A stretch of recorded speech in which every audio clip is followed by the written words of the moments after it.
As you watch this, hundreds of Russian soldiers are being forced to abandon positions that took them months to take. This is not a rumor. This is not Ukrainian propaganda. These are the numbers.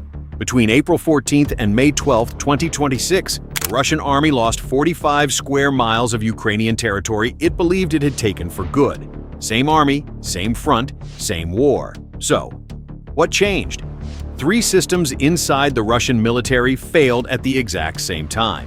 And even as Putin scrapes the bottom of the barrel, pulling men out of prisons and the poorest corners of his own country, and Kim Jong-un keeps sending his troops as cannon fodder, they can no longer stop what is happening on the battlefield right now. In this video, you'll understand exactly what broke, why it broke now, and what it reveals about the next phase of this war. To understand why this shift is so significant, you need to understand what was happening before it. For most of 2025, Russia was winning the territorial game. Not dramatically, it wasn't seizing entire cities, but it was gaining ground consistently. Month after month, the maps showed slow Russian advances, particularly in the Donetsk region, where Moscow was throwing everything it had at Ukraine's defensive lines. According to data tracked by the Institute for the Study of War, Russia's average daily territorial gain across the first 4 months of 2026 had already fallen to 2.9 square kilometers per day, down sharply from 9.76 square kilometers per day during the same period in 2025. The momentum was already slowing, but nobody expected it to go negative. Nobody expected Russia to actually start losing ground. Then April arrived.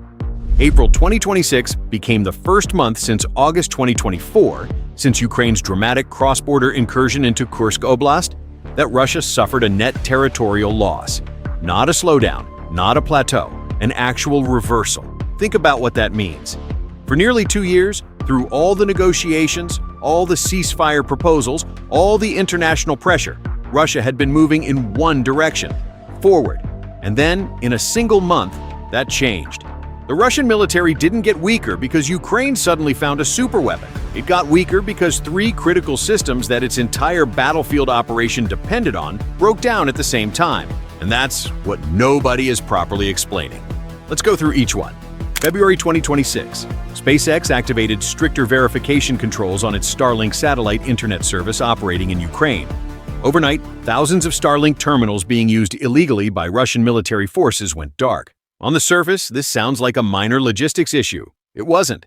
Russian forces had become deeply dependent on Starlink, not for streaming video, but for real-time battlefield coordination, targeting data, artillery synchronization, drone operations, unit-to-unit communication across a 1,000-kilometer front. When those terminals went offline, the entire command and control architecture that Russia had built around them collapsed. Serhiy Bezkresnov, a Ukrainian electronic warfare expert and defense advisor, put it bluntly the night it happened. The enemy doesn't just have a problem on the fronts. The enemy has a disaster. All command of the troops has collapsed. Assault operations have been stopped in many areas. Pro-Russian Telegram channels, the same channels that are normally Russia's most enthusiastic cheerleaders, acknowledged the outage immediately. One described it as extremely unpleasant. That's a significant understatement from people who routinely describe catastrophic defeats as tactical repositioning. And here's the part that makes this so devastating for Russia. They have no real alternative. Ukraine uses tens of thousands of Starlink terminals legally. Russia had been smuggling them in through third countries and deploying them across the front. When the whitelisting system kicked in and unauthorized terminals were deactivated, Russia was left scrambling for options that simply don't exist at the scale they need. Russia's domestic satellite internet system, Gonets, is so slow it can only transmit short text messages. Gazprom Space uses geostationary satellites with high latency. Neither can replace what Starlink did for frontline coordination. Russian soldiers in some sectors reportedly reverted to paper maps and couriers carrying memory sticks between units in 2026 on a modern battlefield. But it got worse. At almost exactly the same time, the Kremlin made a decision that defies military logic. It throttled its own troops' access to Telegram. Telegram had become the de facto communication platform for Russian frontline units, not just for coordination, but for sharing intelligence, drone feeds, and situational awareness. The Kremlin, worried about the information war and the spread of negative reporting from the front, slowed Telegram speeds for users across Russia starting February 10th. The result was a double communications blackout. Starlink killed from the outside, Telegram strangled from the inside. Russian frontline commanders were suddenly operating blind in a way they hadn't experienced in years.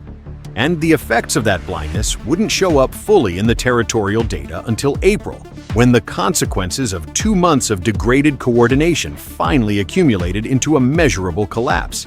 The second broken system is one that's been building since mid-2025, but reached a breaking point in the exact same window we're analyzing. Russia runs its war on fuel, not just metaphorically, literally.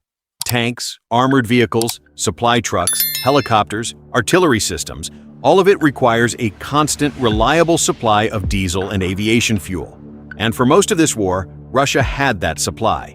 It has one of the largest refinery networks in the world, and its military was protected from fuel shortages by a system of strategic reserves and priority supply chains. Ukraine decided to change that. Starting in mid-2025 and accelerating dramatically through early 2026, Ukraine launched a systematic, sustained campaign targeting Russian oil refineries, fuel depots, export terminals, and pipeline infrastructure across Russia's western regions.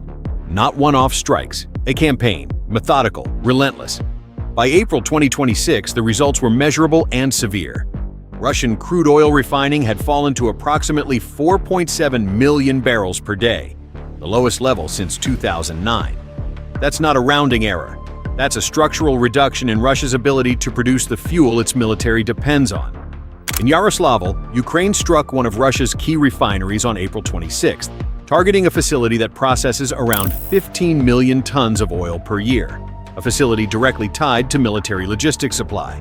In two apps on the Black Sea coast, Ukraine hit the same refinery complex 4 times between mid-April and early May, triggering fires that burned for days and caused such severe environmental damage that black rain fell on nearby cities. In Perm, strikes hit the Perm-Neftyorsk-Zintes refinery, over 1,500 kilometers from the Ukrainian border. Here's what this does to a military operation in practical terms. When you destroy a regional refinery, you don't just create a local shortage. You force the military to source fuel from much further away, from the Urals, from Siberia, and ship it by rail across an already overburdened logistics network. Every kilometer that fuel travels is a kilometer of additional vulnerability. Every train carrying diesel to the front is a target. Every delay in the supply chain is a tank that can't move, a truck that can't deliver ammunition, an artillery battery that can't sustain its rate of fire. Russia banned gasoline exports entirely to try to keep domestic prices stable and maintain military supply. Even with that, Bloomberg reported in April that average refinery output had hit its lowest point since 2009. The International Energy Agency projected that the impact of Ukrainian strikes would continue suppressing Russian refinery output through at least mid-2026. And critically, Russia can't easily fix this. The specialized components inside these refineries, distillation towers, loading pier equipment, are subject to Western sanctions. They can't import replacements. Repairs take anywhere from 6 to 18 months, even when parts are available. Ukraine is destroying faster than Russia can rebuild. This is a slow bleed that became acute. And it became acute right at the moment the Starlink shutdown had already degraded Russian battlefield coordination. 2 simultaneous pressure points hitting 2 different critical systems. But there's a third. The third broken system is the most uncomfortable one to talk about, because it requires confronting numbers that most people haven't processed yet. Russia's strategy for this entire war has been built on one fundamental assumption: that it has more people willing, or willing enough, or coerced enough to die than Ukraine does. More bodies, more replacement soldiers, more cannon fodder to throw at defensive positions until something gives. For a long time, that assumption held. Russia ran brutal, wasteful assaults, losses that would have caused any Western military to halt operations immediately, and kept going. It recruited from prisons, from poor regions, from ethnic minorities. It imported North Korean troops to compensate for its own shortfalls. It cut basic training from months to weeks. But there is a ceiling on this strategy, and in the spring of 2026, Russia started hitting it. According to analysts tracking Russian casualty data, since the beginning of 2026 alone, Russian forces captured 660 square kilometers of Ukrainian territory. But it cost approximately 123,000 casualties, killed, wounded, or captured. That is a higher loss rate than the previous year, even as territorial gains were roughly 4 times smaller. Russia's spring 2026 offensive, which was supposed to break through Ukraine's fortress belt around Sloviansk and Kramatorsk before the ground dried out. Opened in late March with an 80% casualty rate in some sectors. In one documented assault near Lyman, 500 Russian soldiers mounted a 7-pronged attack. By nightfall, 405 of them were casualties. The military's response to these losses was to cut basic training time from 1 month to 1 week. 7 days of preparation for the most dangerous battlefield in the world. The soldiers who graduate from that pipeline are not soldiers in any meaningful sense. They're bodies with weapons. And then there's the North Korean factor. Russia had integrated North Korean troops, estimated at tens of thousands, as a form of assault infantry, particularly in the Kursk Oblast operations. These troops were, by accounts from both sides, expended with almost no regard for their lives, used as human wave attacks to overwhelm Ukrainian positions through sheer numbers. By early 2026, those forces had suffered massive attrition. The pipeline of replacements from Pyongyang had limits. And without that additional mass of assault infantry available, Russia's ability to sustain the kind of grinding offensive operations it had relied on throughout 2025 was fundamentally degraded. This is the third broken system, the human capital model. Russia's ability to replace losses faster than it suffers them was already under strain.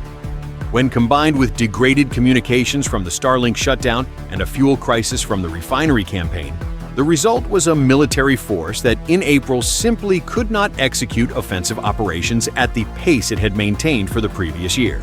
The territorial data, that 45-to-1 reversal, is the visible surface of what is actually a much deeper structural problem. Here's the thing about these 3 failures. None of them alone would have produced what we saw in April. Lose Starlink, and Russian units struggle to coordinate. That's painful, but you adapt. You fall back on radio, on human couriers, on older systems. It's degraded, but it's not catastrophic. Suffer fuel shortages, and logistics get harder. You prioritize. You strip fuel from civilian supply chains, you reroute shipments, you accept lower operational tempos.